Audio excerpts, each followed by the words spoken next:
అందరికీ నమస్కారం అండి. శ్రీమాత్రే నమః. Welcome back to our channel మా ఇంటి తెలుగు వ్లాగ్స్. నేను మీ మణిమాల. ఇక ఈరోజు వచ్చేసి మన ఛానల్లో రేపటి నుంచి వారాహి అమ్మ నవరాత్రులు ప్రారంభమవుతున్నాయి కదా. ఇక అందుకని కొన్ని డౌట్స్ ఉంటాయి కదా ఎవరికైనా.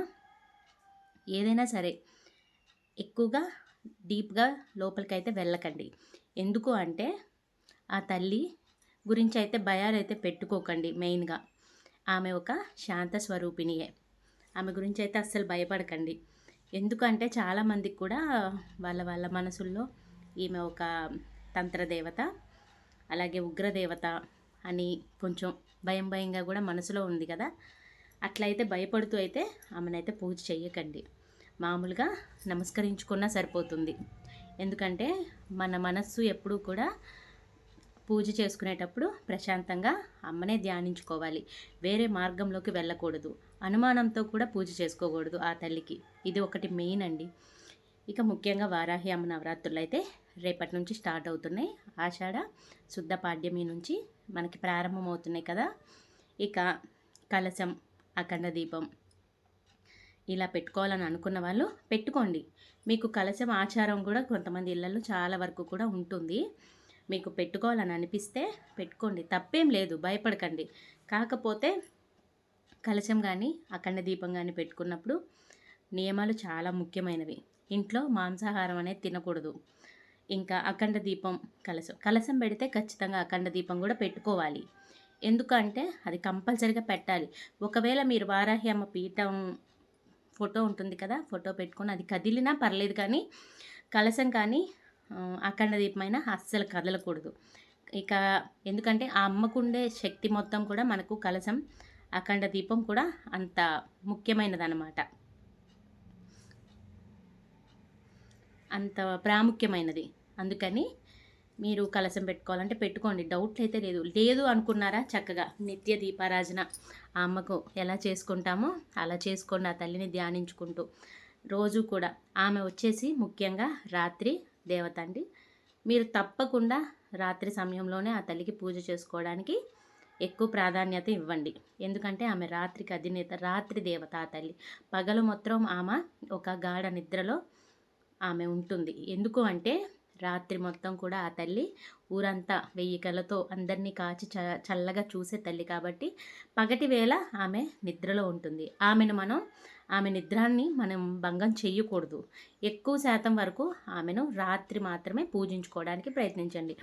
ఇంకొకటి, రేపు కలశం పెట్టుకునే వాళ్ళు అయితే ఉదయం 5:30 నుంచి చక్కగా పెట్టేసుకోండి. లేదు 5 గంటల 30 నిమిషాలకు మాకు కుదరలేదు అనుకుంటే 6 నుంచి 7 గంటల లోపు అయితే కలశం పెట్టేసుకోండి. లేదు చక్కగా పూజ చేసుకుంటామంటే నిత్య దీపారాజన చక్కగా కింద పీఠం వేసుకోండి. చక్కగా పసుపు రాసి బొట్లు పెట్టేసుకొని ఆ తల్లి పసుపు కుంకుమ వేసి కొంచెం అక్షంతలు వేసి ఆ తల్లి ప్రతిమ ఉంటే ప్రతిమ, లేదు అంటే ఫోటో అయినా అక్కడ పెట్టేసుకోండి. ఇంత చిన్న విగ్రహం ఉన్నా సరే ఆ తల్లిది చక్కగా అక్కడ పెట్టుకొని మీకు కుదిరినవి పసుపు కుంకుమ అక్షితలు ఈ వరకు చాలు. ఇంకా ఏమేవో కూడా తెప్పియాలని నేనైతే అన్ను. మీకు కుదిరితే అన్నీ కలిపి పాలు, పంచదార, తేనె, ఆవు నెయ్యి ఇలాంటివన్నీ కూడా కలిపేసి ఆ తల్లికి చక్కగా అభిషేకం చేసుకోండి. చాలా మంచిదండి ఆమెకు చేసుకుంటే. ఆమె ఒక లక్ష్మీ స్వరూప దేవత. ఆమె చాలా మంచి తల్లి. ఆ తల్లి మీరు మనం ముందు ఆరాధించే దేవతని మనం ఎలాగా మన మనసులో మన ఆలోచనల్లో ఆ తల్లిని మనం ఎలాగా ఊహించుకుంటామో ఆ తల్లి కూడా మనల్ని అలానే చూస్తుంది. ఎందుకు అంటే మీరు ఒక అమ్మలాగా ఆ తల్లిని చూస్తారా, లేదు అంటే మీకు ఒక బిడ్డలాగే ఆ తల్లిని చూస్తారా మీరు అనేది మీ ఇష్టం. ఎందుకంటే మన మనస్సుని బట్టి మాత్రమే ఉంటుంది కేవలం. అందుకని నేనైతే ఆమెను ఒక తల్లిలాగానే నేను భావిస్తాను. అమ్మ అనే పిలుచుకుంటాను నేను. ఇప్పుడైతే నేను గత 3 సంవత్సరాల నుంచి కూడా ఈ వారాహి అమ్మ నవరాత్రులు అయితే చేసుకుంటున్నాను. ఇప్పుడు వచ్చేసి 4వ సంవత్సరం. నా దగ్గర చిన్న విగ్రహం ఉందండి వారాహి అమ్మది. నేను అది పెట్టుకొని పూజలో పీఠం సపరేట్గా పెట్టుకుంటాను నేనైతే. కానీ ముఖ్యమైన విషయం ఏంటంటే నేను కలశం కానీ అఖండ దీపం కానీ నేను పెట్టను. నేను ఆ తల్లిని కొలుచుకుంటాను. ముఖ్యంగా ఆమెకు కావాల్సింది వచ్చేసి ధ్యానం. మనం ఎంత దగ్గరగా ఆ తల్లిని ఇదవ్వాలి అని అనుకుంటే ధ్యానం అనేది చాలా ముఖ్యమైనది. ఎంత పూజ చేశామా, అక్కడ ఎన్నెన్ని అలంకారాలు చేశామా, ఆమెకి ఇంకేదేదో తీసుకొచ్చి పెట్టామా అన్నదానికంటే అక్కడ ముందుగా ముఖ్యమైనది ఏంటంటే శ్రద్ధ, భక్తి, శ్రద్ధ. ఈ రెండే ముఖ్యమైనవి. నువ్వు ఏం పెట్టినా ఆమె ఏం చూడదు. నీ మనసు చంచలం కాకుండా ఆ తల్లికి ఎంత దగ్గరగా నువ్వు ఉండగలిగావన్న దాన్ని మాత్రమే ఆ అమ్మ చూస్తుంది. ఎక్కువగా ఆడంబరాలకు వెళ్ళి రకరకాల కుంకుమలు తెప్పించుకొని రకరకాల దీపాలు, రకరకాల నూనెలు, ఇలాంటివన్నీ ఏమి ఆర్భాటాలు వద్దండి. రకరకాల పువ్వులు ఇవన్నీ ఏమొద్దు. చక్కగా మీకు ఉన్న దాంట్లోనే ఆ అమ్మకు ఆనందంగా పూజ చేసుకోండి. మనసారా స్మరించుకోండి. ద్వాదశ నామావళి అని ఉంటాయి వారాహి అమ్మవి. మీకు వీలైతే చక్కగా దాన్ని చదువుకోండి. కుదిరితే 108 సార్లు పఠించుకోండి. లేదు మన కౌంటింగ్ తెలియకపోతే మాల ఉంటుంది కదా, 108 మాలలు ఉంటాయి ఏదో ఒకటి, దాంతో చక్కగా చదువుకుంటూ మనం శ్లోకాలు, లేదు మనకే శ్లోకాలు రావు అసలు అని అనుకుంటే మాత్రం చక్కగా ఓం నమో వారాహి దేవ్యై నమః అనుకోండి. జై వారాహి అనుకోండి, అమ్మ వారాహి అమ్మ అనుకోండి. ఏదైనా పర్లేదు. ఆమెకు మనం ఏమి పెట్టామా అన్నది చూడదు. మనలో భక్తి మాత్రమే చూస్తుంది ఆ తల్లి. ఏ దేవుడికి చేసినా, ఏ దేవతకి చేసినా, ఏ అమ్మవారికి చేసినా, ఏ పూజ చేసినా సరే మనలో ఉన్నటువంటి భక్తి, శ్రద్ధ మాత్రమే చూస్తుంది. అంతవరకేనండి. ఇక ఇవి వచ్చేసి గుప్త నవరాత్రులు, ఎవరికి చెప్పకూడదు, సీక్రెట్గా చేసుకోవాలి, బయట వాళ్ళు అసలు చూడకూడదు, అలా ఏం లేదండి. గోప్యంగా ఉన్నటువంటి ఆ తల్లి గురించి మనం అమ్మ అని ఆమెలోకి వెళ్ళి మనం అసలు ఏంటి ఈ తల్లి అని ఆమె గురించి తెలుసుకొని గోప్యంగా ఉన్నటువంటి ఈ తల్లిని మనం ఆరాధించుకోవడం మాత్రమే. ఇలా ఎవరికి చెప్పకూడదు, సీక్రెట్గా ఉంచాలి, ఎవరు చూడకూడదు, అసలు అలా ఏం లేదండి. చక్కగా వీలైతే మీకు భార్యాభర్తలు ఇద్దరూ కలిసి చక్కగా దీపం పెట్టుకొని పూజ చేసుకోండి.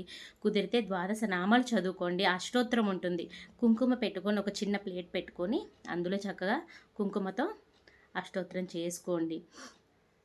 108 నామాలు చదువుకోండి. ఆ తల్లివి చక్కగా ఉంటాయి, ఫోన్లో కూడా వస్తాయి, పెట్టుకుంటే ఆనందంగా చేసుకోండి.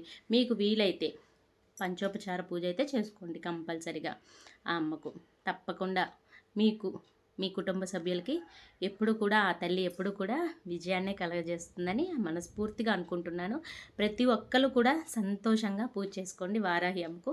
నేను కూడా రేపటి నుంచి ఆ తల్లికి చేసుకుంటున్నాను. ముందుగా అయితే శుభ్రం చేసేసుకోండి, ఇల్లంతా పూజ గది మొత్తం కూడా శుభ్రం చేసుకొని మంచిగా ఆ తల్లిని చక్కగా పీఠం పెట్టి రేపు మార్నింగ్ పొద్దున్నే 5 గంటలకల్లా పూజ స్టార్ట్ చేసుకోండి.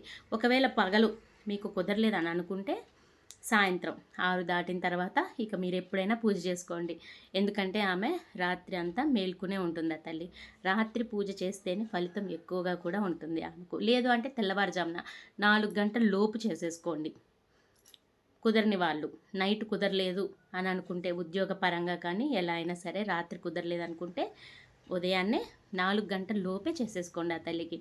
తప్పేమీ లేదండి. ఆమె గురించి అయితే ఎక్కువ అనుమానాలు పెట్టుకుని భయపడుతూ ఆమెనైతే ధ్యానించొద్దు, పూజించొద్దు. మనస్ఫూర్తిగా ఆమెను నమ్ముకొని ధ్యానించుకోండి. మీకు కుటుంబ కలహాలు, బాధలు, భార్యాభర్తలి అసలు ఏ సమస్యలు ఉన్నా కానీ ఆ తల్లి చక్కగా ఆ కష్టాలన్నీ తీర్చాలని మనస్ఫూర్తిగా కూడా అనుకుంటున్నాను నేనైతే. అందరికీ కూడా జై వారాహి. అలాగే మన ఛానల్ నచ్చినట్టయితే ఈ వీడియోకి ఒక చిన్న లైక్ చేసేసి సబ్స్క్రైబ్ చేసేసుకోండి.